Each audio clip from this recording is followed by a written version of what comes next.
What's up, guys? Welcome back to Higurashi. Morning, Kichi. My, what time did you go to sleep? I did not sleep well last night at all. My mother could tell from a single glance. I had the worst dreams. Nightmares, very ominous dreams, one after another, again and again.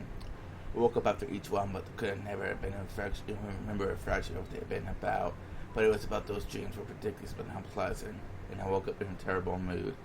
Hey now, every day has been calm and fun before today, right? Those days should continue on unchanging, and yet, anxiety was the only emotion growing within me.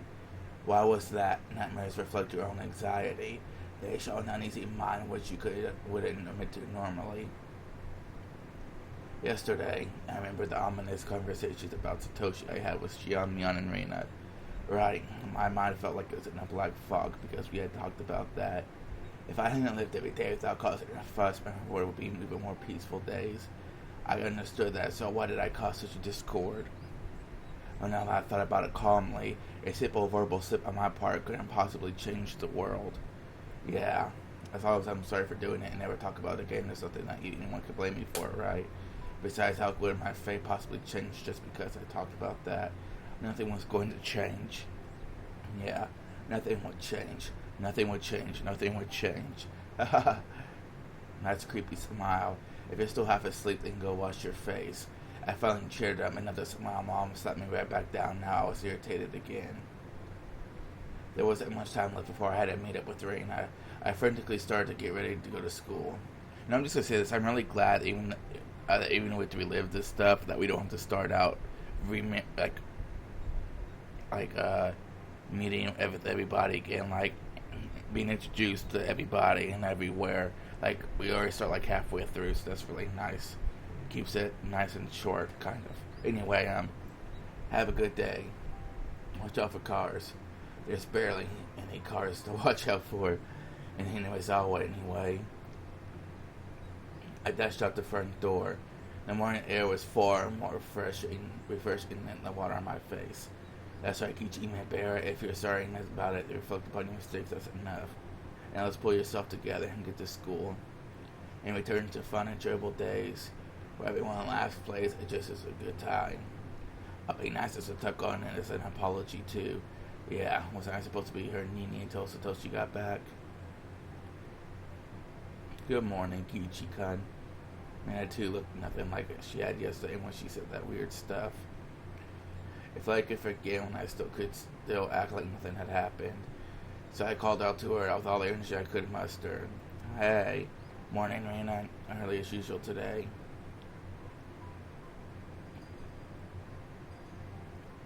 I'm kind of curious what today's chapter is going to be about.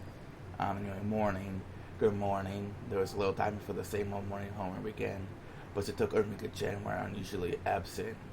Maybe they went to play together somewhere. However, they could oversee another thing, so it looked like they really had to come to school. Please don't be like Chapter 2. Higurashi Chapter 2, not Chapter 2 in the game, just saying. Okay, they're almost never late. Mina seemed to be enjoying herself, thinking about what their excuse for being late would be.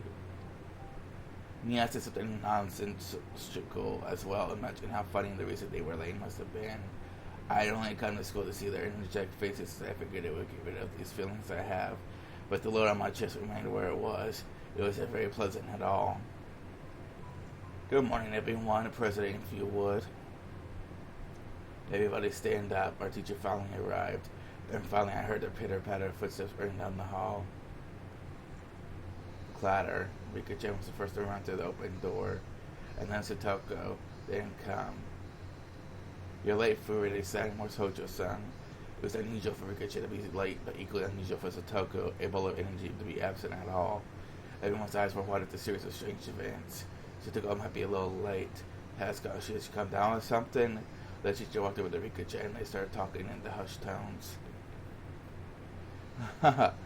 Rika-chan is late and Satoko's absent. I guess crazy things can happen. You're right. But I wonder what happened to Satoko-chan. Is she sick? Why now, when I'm most wanted to see Satoko's energetic face? That unease had been building since last night time on my chest. He-chan, you worry too much. Sometimes girls of her age can't help but stay homesick. Me check, you're not supposed to say that around boys. Mion laughed indecently. Normally I would laugh along with her, but right now I just didn't feel like it.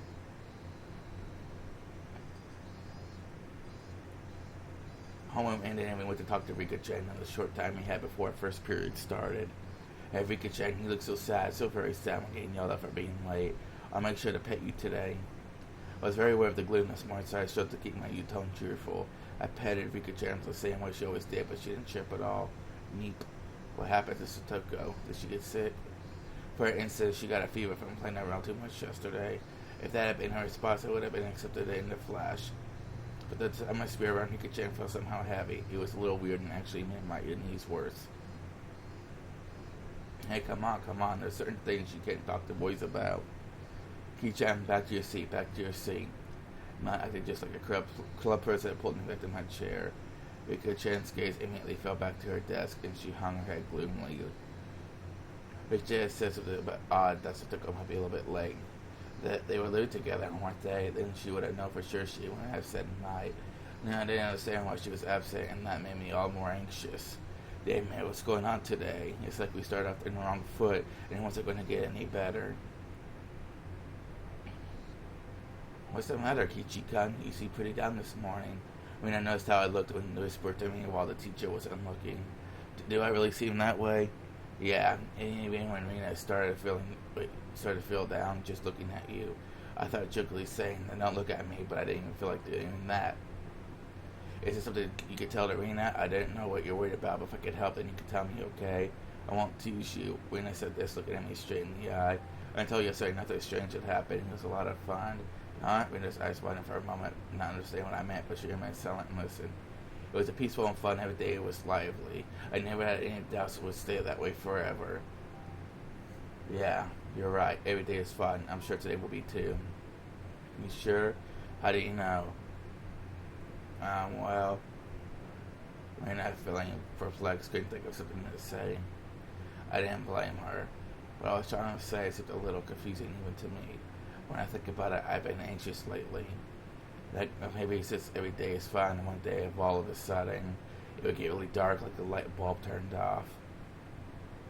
Yeah, Rina kind of understands how you feel. Rina nodded gently. We've always been taught that it wouldn't only be good things happening to us, so that I'm scared of what's going on behind the fun. It's a little bit sad, but because of that, we learn how to do our best to make sure the fun never stops. I see. So it's not a bad thing that you think our fun lives might not go on forever, Kichi-kun. Kind of like all of a sudden there's a volcanic eruption tomorrow and everyone died. Hey, wait, that's terrible. If you're the only one who survived that catastrophe, Kichi-kun, how would you feel? How would I? Imagine myself being the sole survivor in the ruins of Hinamisawa, rubble and the bodies of my friends lying in the heaps at my feet. It was such an abhorrent sight. Was it sadder than all my friends had died, or was it sadder that I couldn't have died with them? I don't know which, but I'd probably cry a lot. It'd probably break my heart. At first, I think I'd cry. And then maybe you would think this. If it feels like this, I should have made it sure every day before this was as funny as possible, so I had no regrets. I didn't want to consider such a horrible event to be my destiny, but I probably would think that the fun times will end one day. Nobody knows when they will. It makes sense to live each day to the fullest, so does happen tomorrow. You don't regret anything. Yeah. It's really hard to think like that. A lot of people take their everyday happiness for granted. They think tomorrow will be the same as today, so they leave things they could do today for tomorrow. They leave the kindness they could have shown today until tomorrow. Was usually cheerful and silly, but right now she wasn't like that at all. She was taking man's trouble seriously. That was a little reassuring. But Kichi-kun, you realized it. I think that's a wonderful thing. So that unease you have, I think you should keep it close to your heart. Keep my unease close. Yes, every day, everyone might die tomorrow in a big catastrophe, so you should be really nice to everyone today. So that in the end really does come, you don't regret it. Do you do that, Rina? Live like you would have no regrets if everyone died tomorrow? Yep. It was such a hyperbolic conversation, but Rina just gave me a nonchalant nod of her head. Rina knows what it's like for the fun times to end overnight. She knows there's still proof tomorrow will be fun, even if today is. I'm living.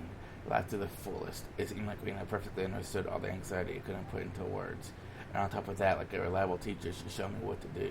Hey, Kichi Mibera. I missed it, Soups. Last night, I feel like I had a dream about Satoko. I don't remember what kind of dream it was, but ever since this morning, I felt anxious. Because you thought seeing Satoko-chan's energetic face would cheer you up. She was right on the money. If anyone had been here with stars on their faces this morning, then the mark in my heart would have definitely been blown to smithereens. Then Satoko-chan advised y'all to be nice to her. Actually, it's totally fine if you play your usual pranks on each other, as long as you're having fun. Yeah, you're right. So that even if the police fun has come to an end, I'd have no regrets. I could tell if what Rina told me had been comforting or just made me more anxious. But if it was enough to make me think that if I saw Satoko again, I'd be honest with her.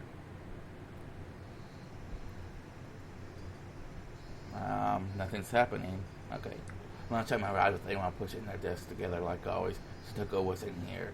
Despite that, a bento boxes for 5 lined up on her desks. Rich and I made a bento for Satoko too. Was Satoko supposed to be here before lunch? Mikachi was clearly acting strangely. We were talking to her, but it felt like she was too far away to hear us. I never seen Mikachi so downcast, so the rest of us started feeling down too. However, I understood what she said before pretty well. When we were together, we were supposed to have lots of fun, so we wouldn't have any regrets of the world ending tomorrow. And yet, while I just beside myself to do it, and now we can't be all together, what the hell? Because it was just so sudden, wasn't it? I mean, yes, it was fun, so who could have believed it would all end today? No volcanoes had erupted, no earthquakes or fires happened either. The cicadas were making the same noise as they did yesterday, and the sun remained bright in the sky. It was the same normal day as always. So then, as I pondered when the chopsticks reached in front of my face, I stole the fried chicken out of my bento. And no one else wants it. Rena will take it. Delicious. Rena tossed the entire pieces into her mouth and began munching on it, her expression one of bliss. I'm such an old man. Rena got a leg up on me. Alright, this old man is taking a bit of his steak here. Meep, all my food is gone except my rice. Mika-chan, also behind the curve, smiled again and went for someone else's bento. As I sat there dazed how quickly everyone had changed. Rena sat and winked over to me. Come on, Kichi-kan, live life to the fullest. That way, if I get up somehow, I'll be okay. This is serious. I'll be damned if I try plums and rice or lunch as I have left for lunch. I'm taking that meatball. I stuffed the meat into my mouth because such a clumsy smile. I played along as if trying to fool myself, but as I did it rapidly became less and less of an act. Satoko still wasn't here, but at some point we had regained our lively lunchtime. We had fun, we smiled, and we fooled around. Thanks to everyone, this was definitely the best thing to do. This is when Satoko suddenly dropped by, we could welcome her with our best smiles. The more I smiled, the more I felt the anxiety from this morning clearing away. Was it there a proverb that once done like fortune comes in to buy a merry gate? I think so. If it's true, they saw me roll around the floor laughing 24/7. Rena thinks it's true. If you laugh every day, it'll be fun every day. Rena has a way with words. Then, should we try it out? Everyone took a deep breath and brought their faces together, locking shoulders. And then, everyone laughed uproariously from their stomachs, trying to laugh all of the bad accumulating in them. By the time our bento boxes were empty, everyone was red as rain. Well, that's nice. As it seems we are halfway through this chapter somehow, I'm going to take a few minute break. I'll see you guys in 5 minutes. Okay, that was like maybe a minute, if that. Okay, having heard our friendly banter, Tomita-kan and Okumura-kan walked up and timidly spoke to us. Excuse me, my bear-san. Sorry to interrupt your fun, but we need you to help with something. They grinned dryly and scratched their heads. What could it be? Want to know how to remove this? Is there bars and porn magazines? By the way, don't believe what you hear about butter doing a trick. Total superstition. You can't use an eraser either. Wait, what?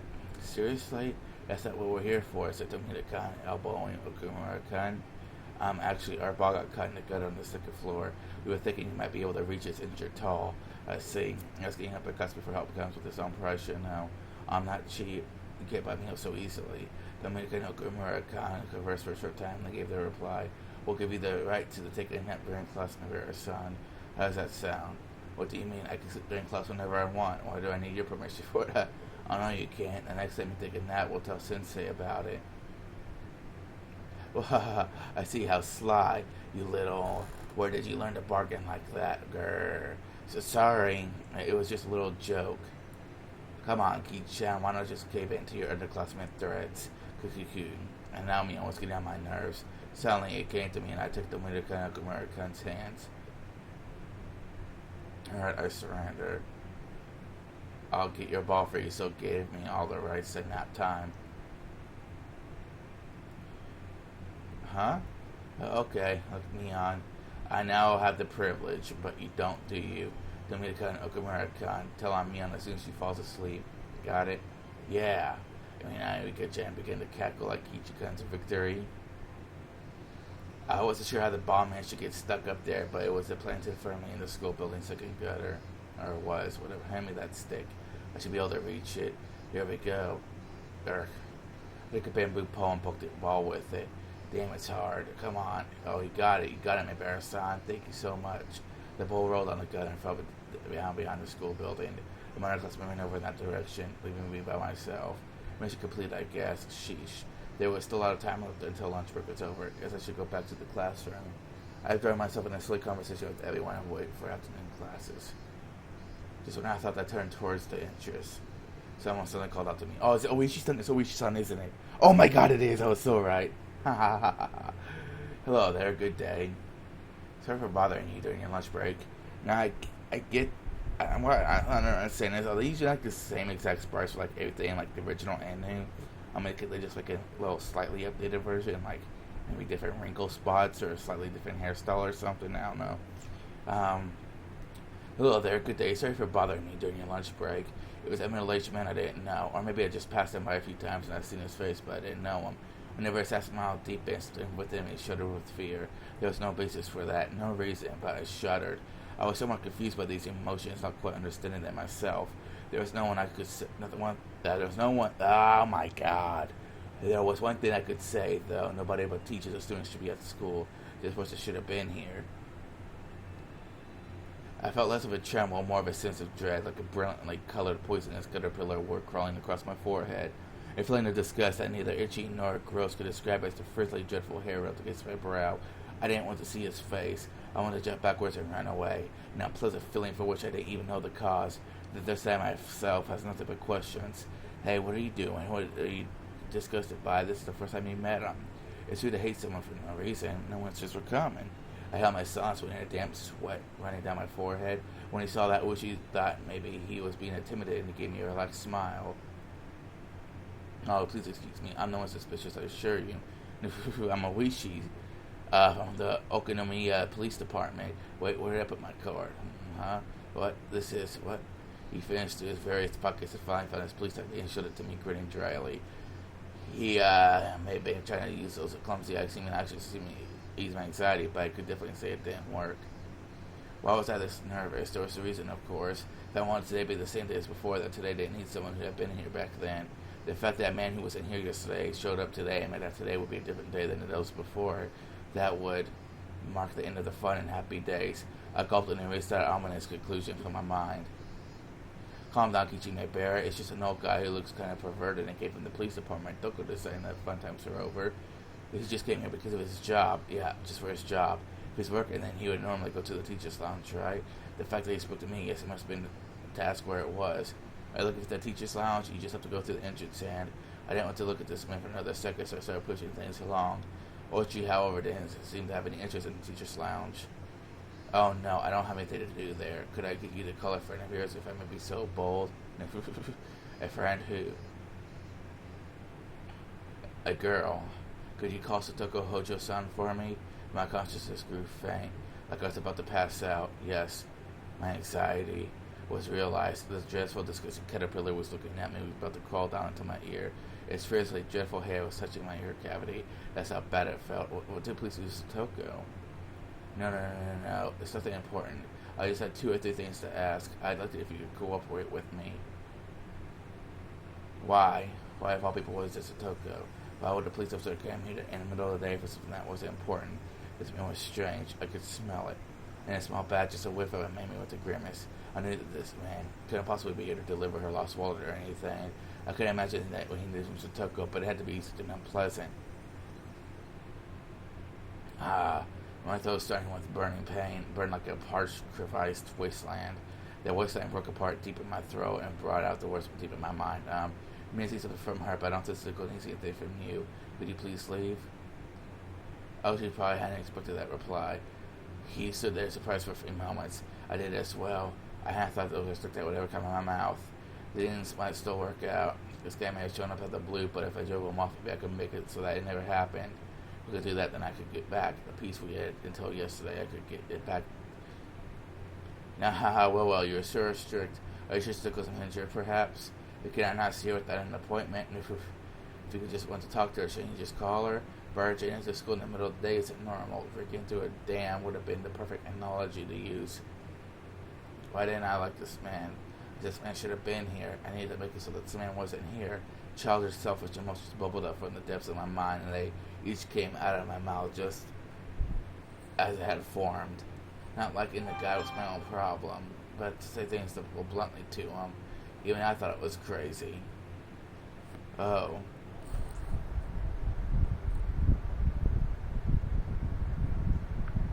So you're a logical sort, aren't you? I'm not too good with people who talk like that. Always he grinned and scratched at his sweaty throat. Even as he feigned stupidity, I could tell he was irritated. Hey, Kichimebera, why am I looking for a fight with this old policeman? It's not like he brought the gift of misfortune with him all wrapped in paper, right? Right. It was like he had brought a package of misfortune with him. I was asking the signer, please. Rationally speaking, I understood all that, so then, oh shit, skip it, sorry. Finally, I lasted Oishi in our game of silence, and he gave a big sigh. Then he addressed a few of my female underclassmen running around nearby. Oh, excuse me, all of you. Do you have a moment? I'd like to get close to Hojo if you could. My underclassmen tried to smile and reply, but they noticed all these stiff atmosphere around me, and they seemed hesitant to give me a quick answer. Is she not here? So Hojo-san? Hojo-san, she stayed home today. Stayed home? Her face remained smiling, but his tone was clearly one of ill humor. Such conspicuous spite caused my underclassman to answer honestly to cringe in fear. I see. Nah, dear me. I'm quite unlucky. He was smiling really, but he left didn't make me feel better at all. When he noticed his afterwards again, anyone else laughed with him, he nearly stopped. So, you girls, could you tell me the name of this boy here? He got the girls by the shoulders so they wouldn't run away and crushed onto it, addressed him at eye level. The girls pushed away from the sharp, piercing light in his eyes, and in exchange for the release of damn musician told him my name. I see. Kichimebera-san, is that it? He said my full name. That was all he said, and I couldn't help but shudder. It was like he grabbed me by the collar just with those words. Oh, could you be the son of the Mebera family I heard so much about? Nah, I hear your father is a renowned artist. His works go on display twice a year in the great Arake exhibition in Tokyo, don't they? I don't know what sort of fantastic pictures he creates, though. Then there's your mother, seems too intelligent, too. I heard she was a high academic achiever. She went to some girls' university, didn't she? It's amazing for someone that age to have graduated from a girls' university. Could your mother actually be the daughter of a respectable family? At least those are the rumors, and they said she's a cool person because of it. Did you know that? She only went to the very first neighborhood association meeting, right? That's certainly no good. You can't disrespect your neighbors in a place like this. It's just this eeriness slithered up my spine. That was my first experience of true terror. I couldn't believe it felt as terrible for someone you just met to know everything about you already. Always she clamped onto my shoulders and brought his eyes closer to peer into mine. In a place like this, it would be far better not to make enemies, wouldn't it? If not... Ow. Oh, she dug into my shoulders in human strength. God. Then something unexpected were to happen. You might see some more drawbacks. Have you ever heard of karma? It's like how a butterfly flapping its wings causes a tornado, which is born in strange places could come back to you in ways you wouldn't believe. You wouldn't like that, would you? Nobody wants to have a grudge held against them. There's nothing positive about making enemies. What's the matter? Your shoulders are very stiff. Should I give you a massage? See, feels good, right? Ow. This man wasn't just strong. It was like he knew exactly where that pressed to make me feel pain. God, only 4 or 5 fingers were on my shoulders, and yet the pain made me want to bend over backwards. A few of the girls in my class were pretty shaken out, but they seemed to want to help me. They weren't sure if they should go call the teacher. As for me, I couldn't take the time to wait till the teacher got here. It hurts. Would you mind leaving things at that? You're hurting him. Mm-hmm. Beyond Oishi-san, someone, to my disbelief, it was Coach. Oh my, if it is Dr. Irie, it certainly has been a while since we were in the last in touch. Discomforted by Coach's sudden appearance, Oishi laughed squirmingly. The vise on my shoulder somehow remained as strong as ever. Never mind the greetings. Just go on, my son. I like how he has like 2 glasses. I guess one's for like shades, but just get those glasses that turn into shades in a strong sunlight and normal inside. Very common these days, man. Well, then again, these are just in the 80s. I guess not as common. Never mind. Never mind the greetings. Please just let go of me, Barakan. Hoichi smiled demurely and glared straight at Coach. He didn't release me in the meantime, of course. I was just thinking of stopping by your place later, Doctor. You always seem so busy and we can never have a good chat. Yes, if you want, I'll chat with you all you like. But please be sure to have a warrant first. After all, otherwise I could refuse to go voluntarily into questioning. Coach didn't display should have the weird behavior shown at the baseball game at barbecue. He stared steadily at Oishi and fought so that he was still releasing me. His chances were terribly bad, of course. Compared to the relaxed Oishi, Coach seemed like he was being defeated mentally. It made sense. Coach had somewhat narrow stature, but Oishi's body was packed with muscles. It wasn't even a contest. But Coach was fighting for me without taking a step back. Beads of sweat formed on his face, and though he paled, he was fighting for my sake. Nah. Suddenly Oishi laughed and let go of my shoulders. My body exhausted, I fell right onto my backside. Mabara-kan, are you alright? Damn it, ow. I rubbed my shoulders where Oishi had latched onto them. The pain from falling over went away quickly, but this pain was lingering. Are you alright, Mabara-kan? This is terrible. Shit, ow. I was just giving him a little massage. Mabara-san, aren't you over-exaggerating a bit? Boys have gotten learned to man up. I wanted to retort, but I couldn't think of anything witty. Can you lift your shoulders? Are they in pain? If you're really hurting, you should have a proper checkup. Let's just go to the nurse's office. Coach lifted me his shoulder and walked beside me. What an exaggeration. I think the last person doing any sort of permanent damage. Right? I'm so not the police officer, you know. Come on, I don't know what you needed to be here for, but if you're finished, then please leave. I'm going to complain about this directly to the chief, so please keep that in mind.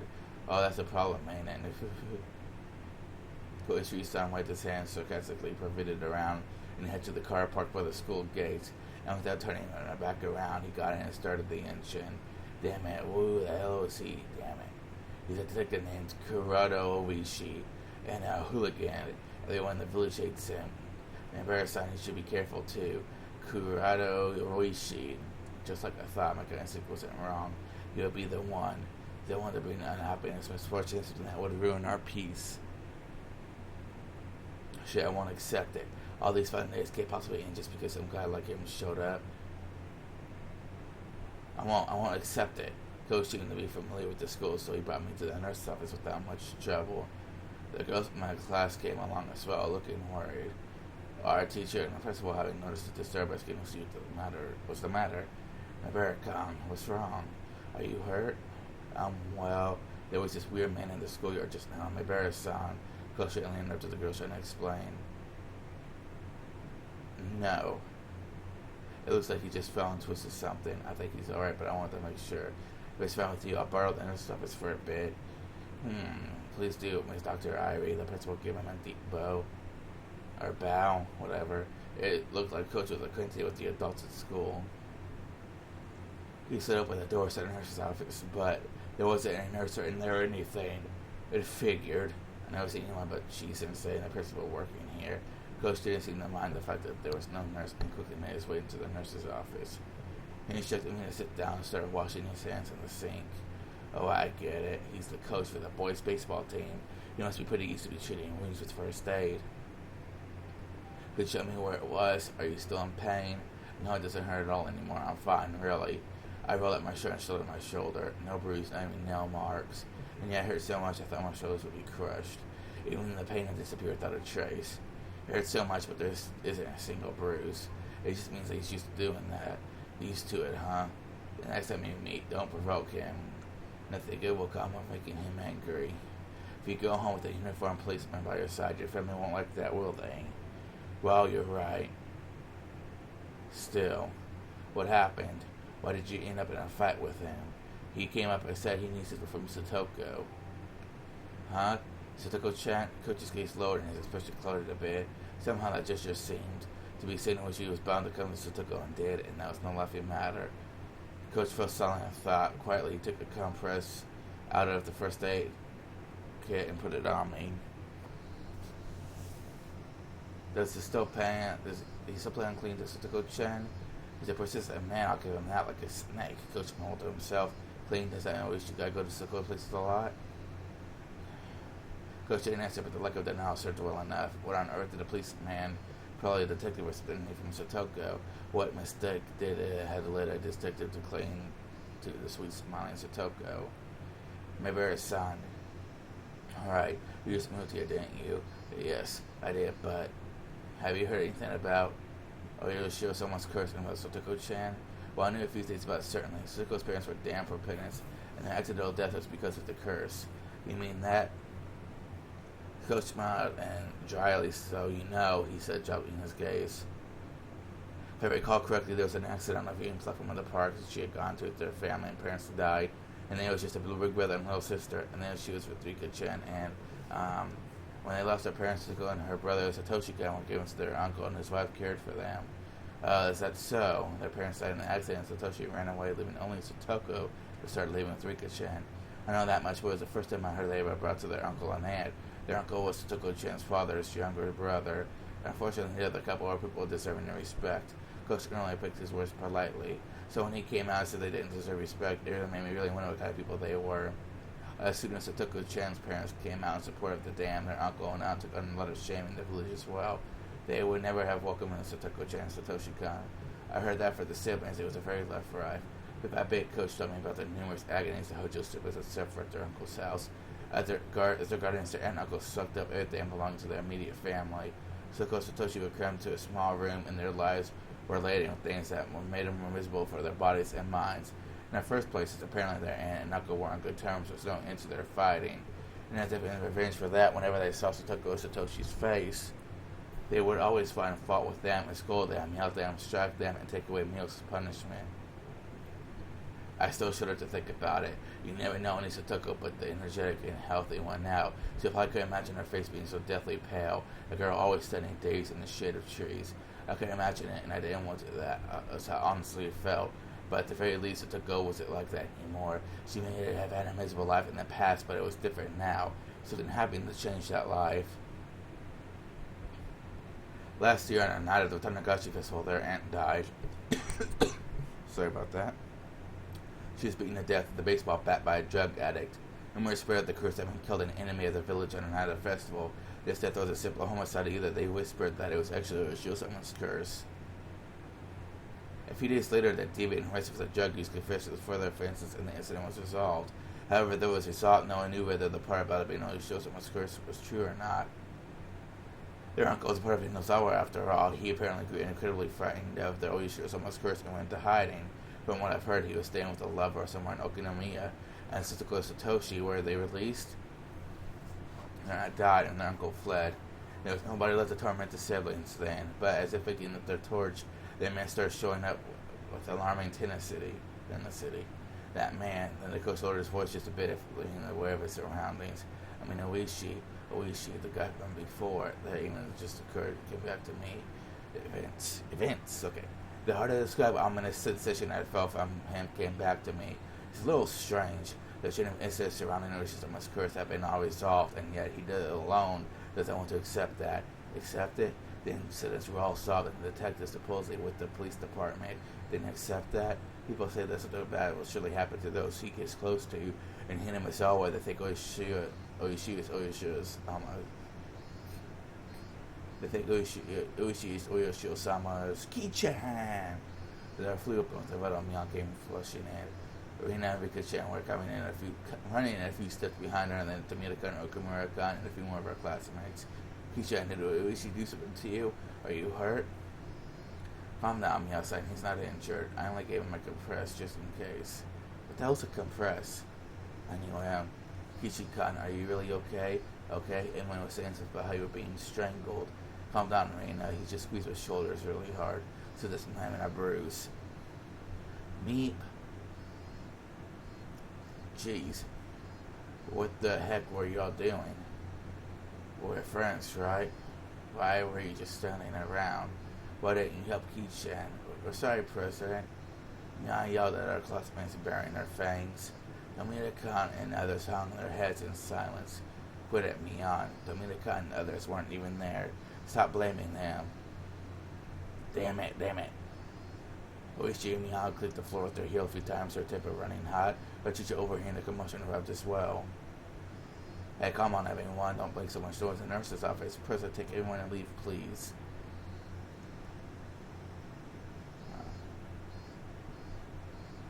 So 90s, bruh. Well, it was probably early 2000s, but anyway. Come on, let's go. Get going. Kichi-kun is fine. You too, Mi-chan. Mel was letting her emotions get the best of her, so Rina stepped in instead and let everyone out of the nurse's office. The detective found walking in Mia's station, Kuruda Oishi. It looked like the first impression I'd gotten from him had been mistaken. So took the absence had amplified the vague apprehension I'd felt since yesterday. And Oishi appearance basically sealed the deal. Alright, I will get going. I originally came here for Chi-sensei. I see something to do here. Sorry for causing you trouble. Don't be so humble, he said, smiling easily. There was a side benefit to all of this. I was lucky enough to experience so much of your soft, silky skin, my bear's gun. With the usual for Coach Ingrid parting words, he instead continued. I like this guy. Wish he was in the other ones to lighten everything up a little. Anyway, please excuse me. You weren't wounded badly, but please avoid putting push on your shoulders or anything along those lines. If you get a high fever or it's just a swell, contact me right away, okay? I don't think it'll happen, no. Oh, that's right, Coach. Before you went, can't give you to say something about what people think Uchi is doing, so it's just somehow. As if he was about to leave the nurse office, Coach was the hand on and stopped. Right. They think he's Oyoshio-sama's servant. What? They're just bad-mouthing him, though. Oyoshio-sama's servant?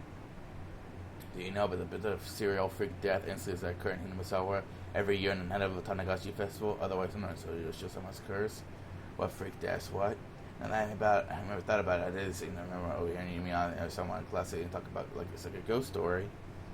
On the festival day in June, one person would always die, and then everyone would be spirited away, but they seem to call it demoning away here. What a fine story that was. I figured they made it up to scare me, but it was true. I don't have any idea who first suggested this, but at some point anyone would start calling it Oyoshio-sama's servant. Why? Because the rumors go that he decides to sacrifice this for the curse every year. Whenever June came around, Oishi would start paying frequent visits to Hinamisawa. Because if Oishi had been persistently questioning most of the dead or disappeared people, 4 years ago it was known that the victim of the dismemberment rumored to be the sacrifice had been seen Oishi-sama numerous times leading up to the incident. The sacrifices 3 years ago were Satoko's parents. Right before their accidental deaths, Oishi had apparently visited their home. The one who disappeared 2 years ago was Rika-chan's mother, and again, people that know before she vanished, Oishi had done talking to her extremely frequently. The only one who disappeared last year was the other brother, Satoshi. Satoshi, too, had apparently been approached by Oishi many times before he vanished. And then this time, Oishi was trying to contact Satoko. This is a freaking joke. There are rumors, there's just some rumors to that effect. I didn't say that because of the rumors of Oishi being someone was contacting someone for Shadowbring who would be the sacrifice that year. It was because the ominous hatred I felt towards Oishi was becoming more substantiated and more real. Today was to go, she was absent today, wasn't she? Wait, really? They look more like news to Coach. I thought that he might know why Satoko was absent today, but then I'll get going. He should go back to the others and put their minds at ease. You're right, I will. Clatter, Coach, I left the nurse's office and headed towards the teacher's lounge. Okay. This is probably the and maybe, I'm not sure. Okay, yeah, a little bit of shorter chapter than usual. Lately, it's been like an hour or so. But anyways, guys, I will see y'all later.